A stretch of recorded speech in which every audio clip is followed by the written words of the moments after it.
I think the biggest mystery to me was, why is this not all over the news? Why is this not a big discovery? This is an ancient civilization that's completely buried below our feet. In Tula, Hidalgo, Mexico, Abuelos de Jalisco. I've been researching these places for the last 5 years. We've provided a lot of evidence, and I mean a lot of evidence, from the scans to breaking ground to digging things out, going down to the 16-foot level, finding petroglyphs in an entire cave complex, thousands and thousands of limestone and rare earth metals, jade, silver, gold. I mean, all kinds of things, the things that you would expect to see, that you've heard rumors about, the lost city of El Dorado made of gold, the Incan gold. There was all this gold and jade. Well, there was, and it goes back. This piece I'm showing here right now is a solid piece of jade. It weighs over a ton. It takes a lot of men to move this thing, just to slide it. As you can see here, it's quite the process. Seeing stuff like this, there's a lot of places in Mexico like Oaxaca, Guerrero, the Yucatan, Michoacan. It's really an interesting thing. I've primarily studied Abuelos de Jalisco and Tula, Hidalgo. That's what I wrote my books about, and that's where I focused my studies. I did have some other pieces from these locations. However, I just didn't have the effort or the capacity at the time to try to research 4 to 5 different locations at once. It cost me a lot of money and a lot of time to do that on the locations that I did. And seeing some of this stuff come out of the ground back on the Gen 6 Expeditions documentary, it was definitely an eye-opener. Seeing stuff like this with this type of carvings on it was the main thing. This style of carving here is just perfection, in my opinion. I mean, it's almost like it's sandblasted. The designs are so perfect. It's definitely not something that you would think would be hand carved in this type of style. So that raises a lot of questions and terms. As I started to research this down in the Michoacan, there was a tribe that had allowed me access into their museum and into their findings that they've kept secret, traditions that they've kept orally, from the suppression from the Spanish and the colonization and Christianization of the world. What we see on some of these tablets is absolutely mind-blowing, from alien Christs to birthing females with aliens. It brings you back to the Genesis narrative, where the sons of God had their way with the woman of man. There's tapestries and different things from this area that I've never seen before. And the quality of this is very consistent with what we find in Tula and Abuelos. However, the pieces, what they depict, and the dates in which they're being tested are much different.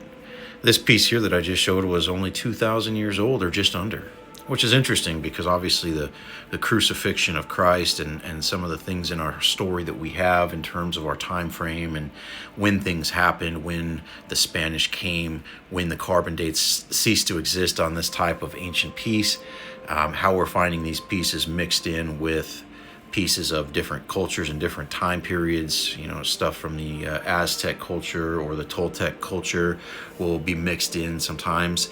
Sometimes it shows this type of depiction. Sometimes it's just more of your typical, Mexico artwork. And that's a really fascinating thing, because the way the Spanish came in and conquered this area, and how these people probably had to flee and or hide their belongings, and they knew what was coming. They heard down south that they were coming, and now they're here. So we find a lot of interesting burials. Sometimes it seems like they're buried because of a flood or some sort of catastrophe. Other times it seems like they're buried as like a purposeful act, maybe in a pit or in an area that has a large amount of pieces, and I'll show that here in a few. It's interesting.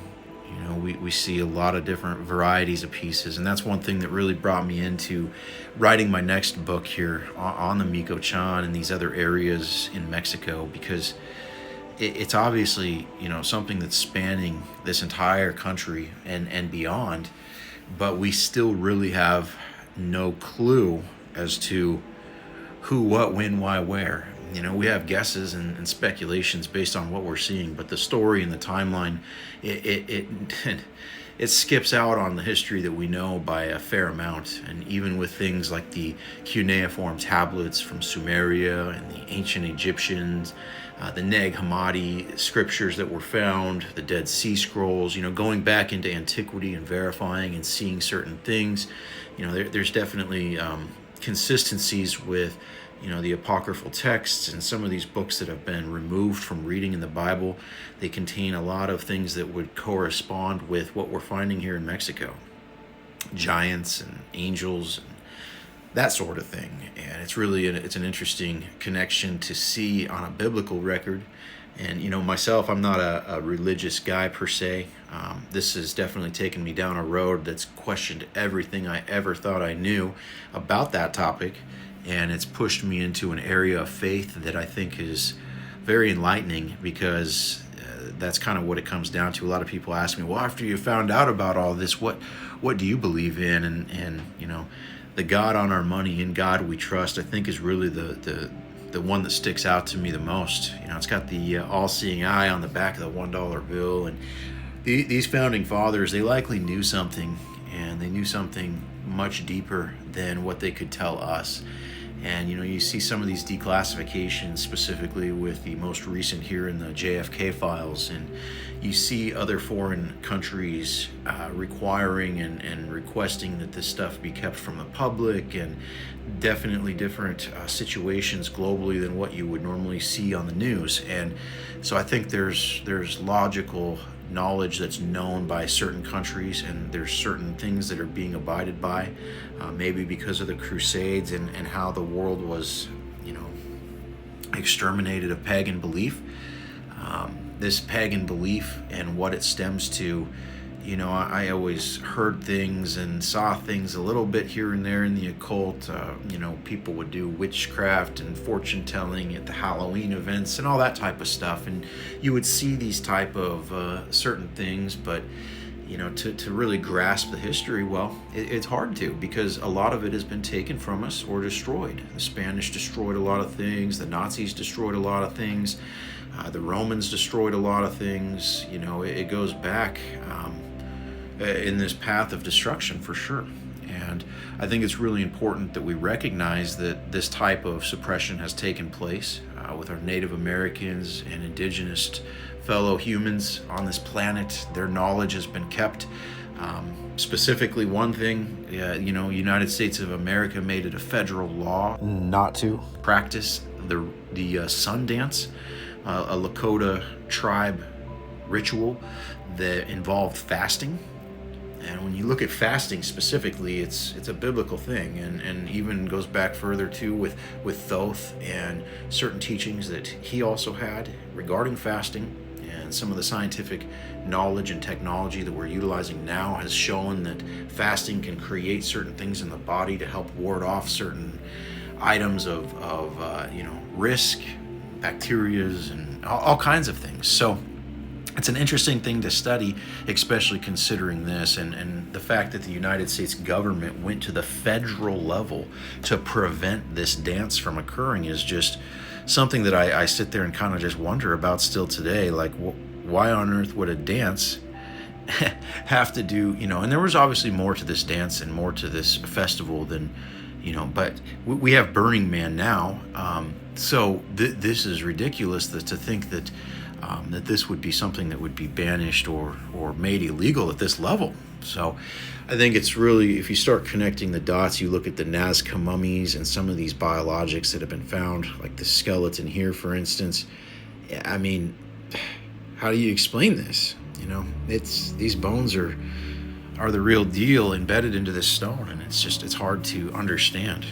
The biology of this situation is a whole nother can of worms. With those Nazca mummies in Peru, they were real all of a sudden, and then fake, and then real again, and then fake, and then maybe they're real, and then fake. And I think we're at a point now where there's been quite a bit of research, and they're just kind of shutting up about it because it's getting close to the point where it's undeniable. There's multiple bodies in different universities, and there's American teams and Japanese teams and French teams, and it's a very complex matter, considering that the Peruvian government back in December of 23 actually admit that they were biology and admit that they were real, yet the tabloids and media press a month later claimed that it was not. And so I believe that both parties here are probably accurate to some degree. I think there probably are fake ones out there. They may have tested some of these to see and blamed them all on that. But regardless, the facts that they won't go to these sites is really the biggest alarm to me. You know, these sites like this in Mexico, the ones with the petroglyphs specifically, the INAH were asked to come validate this site so they could make it a World Heritage Site and start to do proper research on these things. And they wouldn't come see it. In fact, they just decline altogether that these items are legitimate. They say that there's nothing like this that they've ever seen before in Mexico or any of the areas that they've researched, and that it would be impossible for this to exist.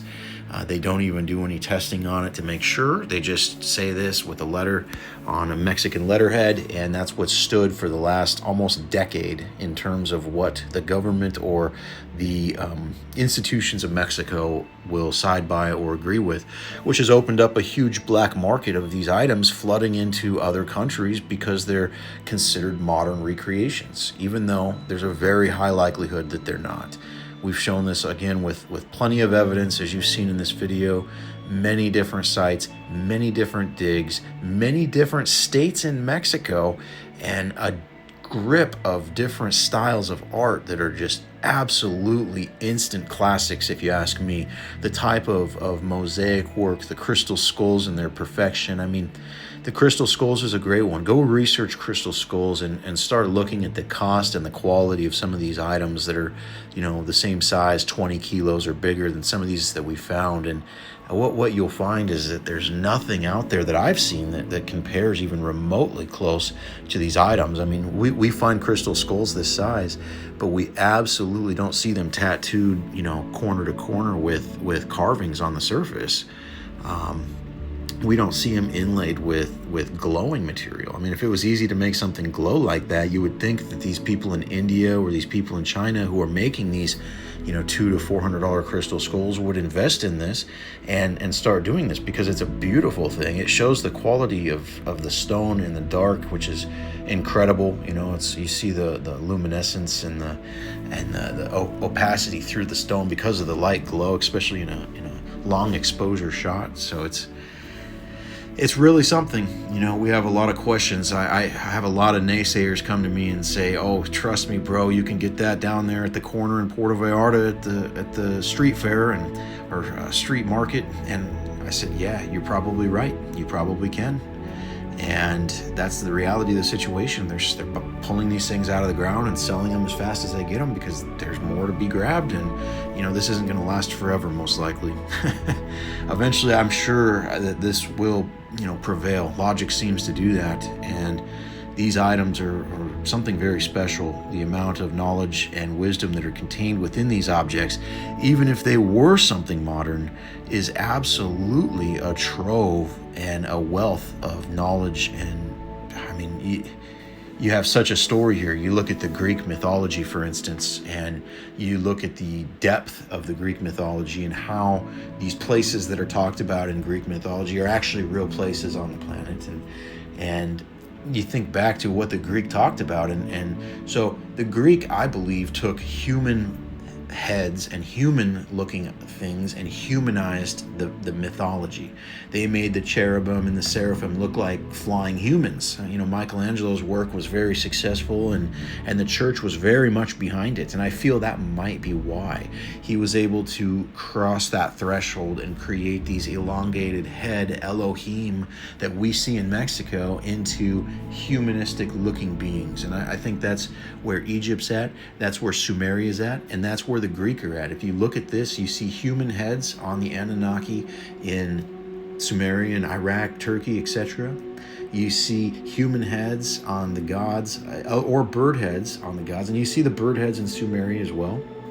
So I don't think it's completely whitewashed, but the human bodies and the human things, I feel that, you know, there are some migrations that took place to make things more relatable for the human species when the human species inherited this earth. talks about this inheritance and the divine intervention in certain books and texts, and I feel there's evidence of that on these pieces, because the things that we see on these pieces are the things in the Old Kingdom that it's talked about, and things of sacrifice and all kinds of worship of multiple gods in ways that we can't even really fathom or understand today, because we have a one-on-one connection. So it's completely pointless for all that. What if you didn't have the ability to just pray inside and feel that warmth? What if you couldn't even talk to yourself inside?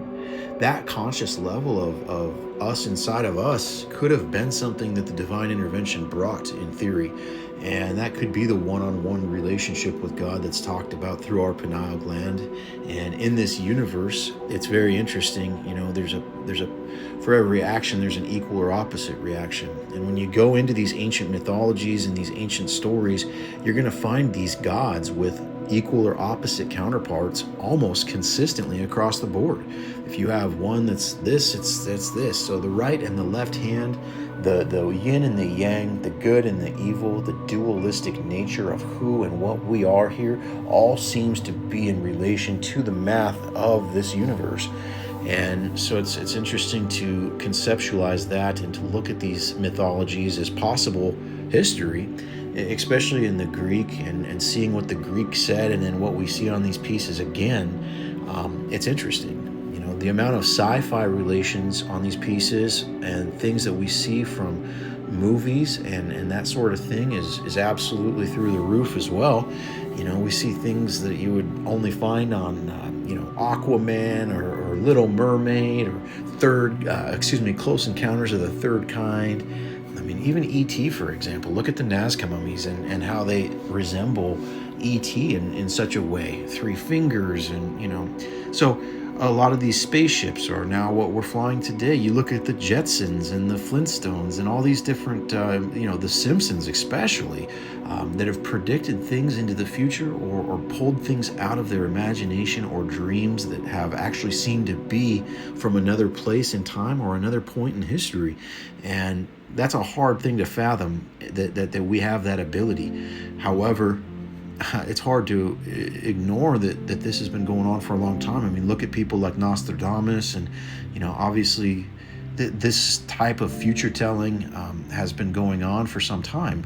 And what provokes that and what gives that ability is something that's much deeper within. And I think it's worth at least being open-minded to. The fact our government has spent so much money on remote viewing and these type of psionic abilities, it would only make sense, And this is stuff that's been declassified, that's been proven. So we know they're spending the money. We know they're researching it. We know they're denying it. But why would they continue to spend the money and research on something that they're denying unless there was probable truth that maybe they either A, haven't figured out yet, or B, don't want us to know for some reason? And that part is a whole nother theory. Not knowing on this could be a lifesaver, and it could be a curse. We really don't know. And that's where faith comes in, and trusting the divine plan, because all these things, they're in such perfect harmony and balance that it's hard to even fathom that it would be an accident. So we'll keep looking, keep following. And we appreciate every one of you for liking this and sharing this video. Until next time.